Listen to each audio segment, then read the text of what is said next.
अस्सलाम वालेकुम फ्रेंड्स। आज हम देखते हैं CS 608 की GDP और ये इसका GDP का क्वेश्चन है कि regression testing is done to ensure that a code change in the software does not impact the existing functionality of the product.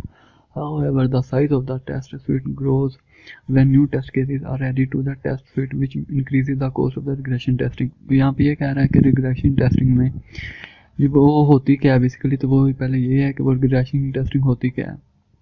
मैं देखें कि regression testing is characterised as a form of the software system testing that confirms that a new code update has not affected the existing functionality. यानी कि regression testing उसको कहते हैं कि जो आप करते हैं जब आपके यानी कि क्लाइंट से आपको चेंजिंग की कोई भी रिक्वेस्ट आती है सॉफ्टवेयर में, तो ये तब आप करते हैं। और ये आप इसलिए करते हैं कि जो वो रिक्वेस्ट आई है तो आपने उस चेंज को इम्प्लीमेंट किया है, तो वो क्या दूसरे जो उसके कंपोनेंट थे उसके सॉफ्टवेयर के, उस पर वो जो चेंज आपने किया वो इम्पैक्ट तो नहीं कर रहा किसी तरह से। उसको टेस्ट करने के लिए रिग्रेशन टेस्टिंग उसे कहते हैं। Regression testing requires running a large program on a large number of test cases. यहाँ पे है कि जब आपके वो पहले वाले टेस्ट केसेस होंगे जो कि आपने वैसे नॉर्मल टेस्टिंग की होगी, वो वाले टेस्ट केसेस होंगे, फिर आपने जो नया चेंज आया वो वाला जब चेंज होगा उस पे के लिए वो कोई टेस्ट केसेस आप लिखेंगे, तो वो आपका टेस्ट केसेस का जो सूट है वो इंक्रीज हो जाएगा। इसलिए वो large number of test cases होंगे आपके पास, which means it can be expensive in both human and machine language in machine time. क्योंकि वो तो ज़ाहिर सी बात है जब वो आपके पास टेस्ट केसेस ही ज़्यादा होंगे तो वो एक्सपेंसिव भी होगा इन टर्म ऑफ टाइम भी, और दूसरा ह्यूमन के लिए भी और मशीन के लिए भी, क्योंकि मशीन पे आप वो रन करने होंगे सारे test one by one.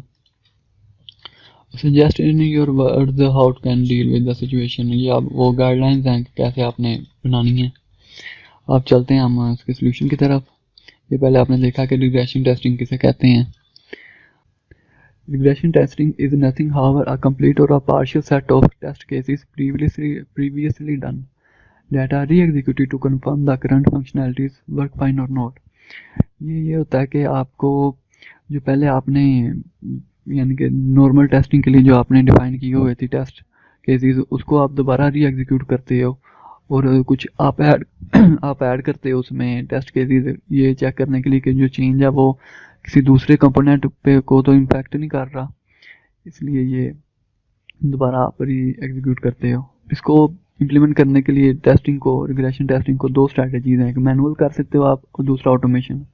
Manually तरीके से करेंगे तो वो आप उसकी टेस्ट केसेस की प्रायोरिटीज़ को सॉर्टिंग टाइप करके और फिर आप वो निकालेंगे उसकी कि कौन सा कितना इसका कवरेज एरिया रहा है। यानी कि आप पहले जितने भी टेस्ट केसेस हैं जो पहले आपने एग्जीक्यूट किए थे नॉर्मल टेस्टिंग के टाइम पे, उसको आप सॉर्ट करेंगे कि किस टेस्ट केस ने कितना यानी कि एरिया कवर किया था, कवरेज एरिया कितना था उसका। फिर वो जो ज़्यादा टेस्ट केसेस यानी कि एरिया कवर कर रहे होंगे उसको आप वन बाय वन एग्जीक्यूट करते जाएंगे और सारा यानी कि वो निकाल लेंगे आप, यानी कि सारे सॉफ्टवेयर की बात दोबारा से उसकी कवरेज ले लेंगे।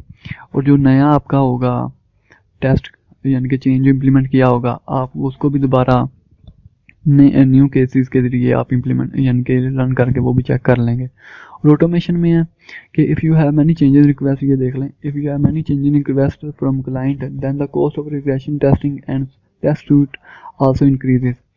जाहिर सी बात है जब आपके पास चेंजिंग की रिक्वेस्ट ज़्यादा आएंगी आपको टेस्ट केसेस भी ज़्यादा लिखने पड़ेंगे, नए केसेस जो होंगे, तो आपके टेस्ट सूट का वो भी लार्ज हो जाएगा।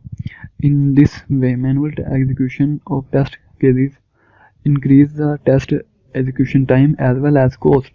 Automation strategy of test cases is better choice in this scenario because it depends on the number of test cases that remain usable for the successive regression testing cycles.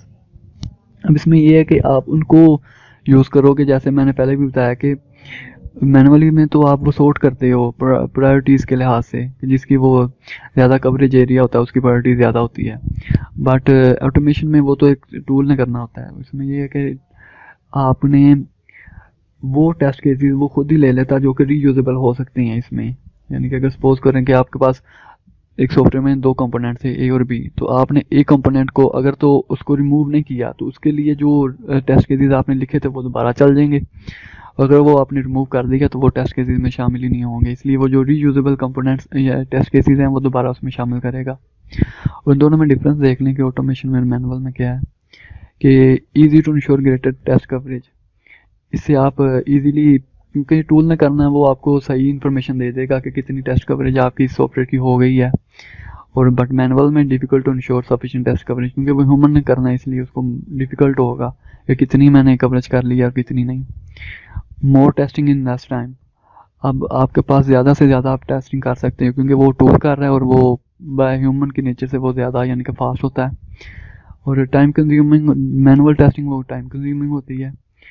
And greater efficiency, automation में greater efficiency होती है क्योंकि वो tool के chances कम होते हैं कोई mistake या एरर डालने में।